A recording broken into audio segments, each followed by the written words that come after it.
Biden membanjiri ekonomi dalam negeri Amerika dengan stimulus keuangan 1,9 triliun dolar, atau kalau orang awam membacanya printing money, maka Tiongkok juga pakai strategi yang sama, namun beda target market. Kita setuju tidak setuju, tahu sekali Tiongkok adalah negara agresor ekonomi. Kirinya, kalau ada perusahaan BUMN Tiongkok di suatu negara, itu artinya negara tersebut sedang diagresi ekonominya, bukan agresi militer, cara penjajah atau cara Amerika yang kuno itu. Namun sekali lagi adalah agresi ekonomi. Setelah agresi ekonomi atau serangan ekonomi, maka negara tersebut dikolonialisasi. Sumber daya alam negara tersebut pasti dikeruk habis. Yang kedua adalah kalau ada digital marketplace milik Tiongkok di suatu negara, baik tadinya milik lokal lalu diambil oleh Tiongkok, itu pastinya pasarnya negara tersebut sedang diagresi, sedang diserang. Pasar sebuah negara diserang, awalnya pasarnya dulu dikuasai, lalu jaringan distribusinya dikuasai, kemudian jaringan produk Tiongkok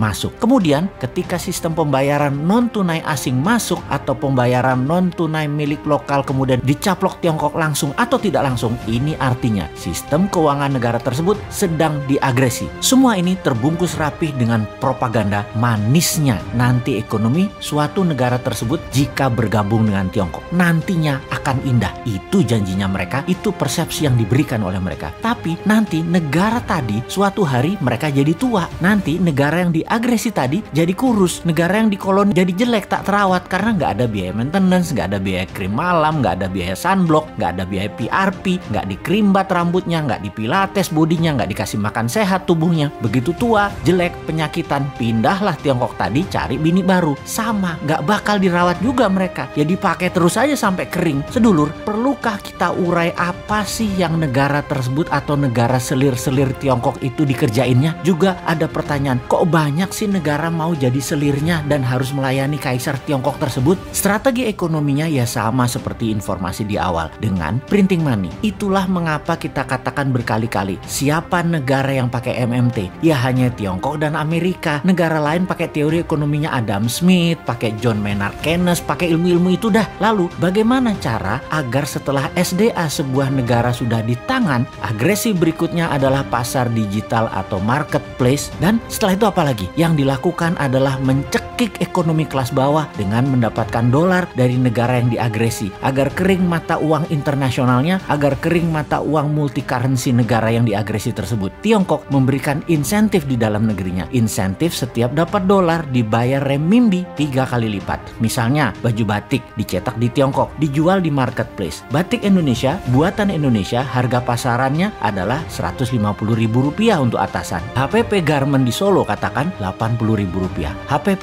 ini harga pokok di mana-mana di seluruh dunia ya 11-12 lah. Pasti orang semua bahannya sama, hitung-hitungannya pasti sama. Di marketplace tadi dijual Rp50.000 loh atasan tadi. Itu pabrik di seluruh dunia juga bingung. Mereka bisa jual Rp50.000 di bawah HPP. Apa untung? Jadi panik lah para reseller. Borong barang Cina tadi, borong barang Tiongkok tadi, jual di offline, jual di online. Di tempat lain harganya Rp80.000. Pabrik di Pekalongan, pabrik di Solo, pabrik di Bandung, kemudian ya mati bertumbangan. Produksinya nggak ada yang nelen, nggak ada yang beli. Itulah strategi membunuh produksi, membunuh ekonomi UKM di sebuah negara. Lalu si pengusaha Tiongkok yang dapat $4 per baju tadi, untung dagangnya bagaimana? Oh ya rugi kalau secara dagang. Modal dia kan tetap aja Rp80.000. Tetapi ketika $4 tadi uangnya masuk ke Tiongkok oleh pemerintah Tiongkok, dolar tadi bukan diberikan dolar, tapi diberikan renminbi yang nilainya 3 kali lipat dari nilai yuan terhadap dolar, alias mereka dapat sekitar $12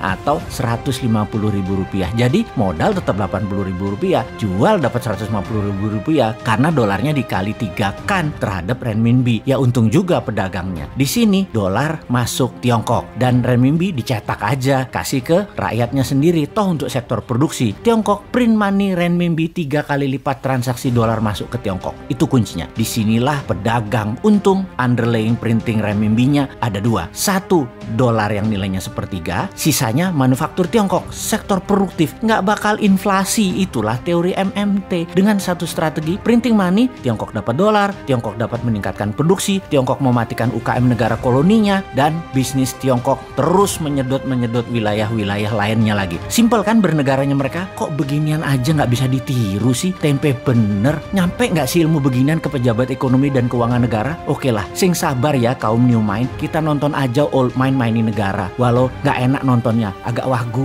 kikuk.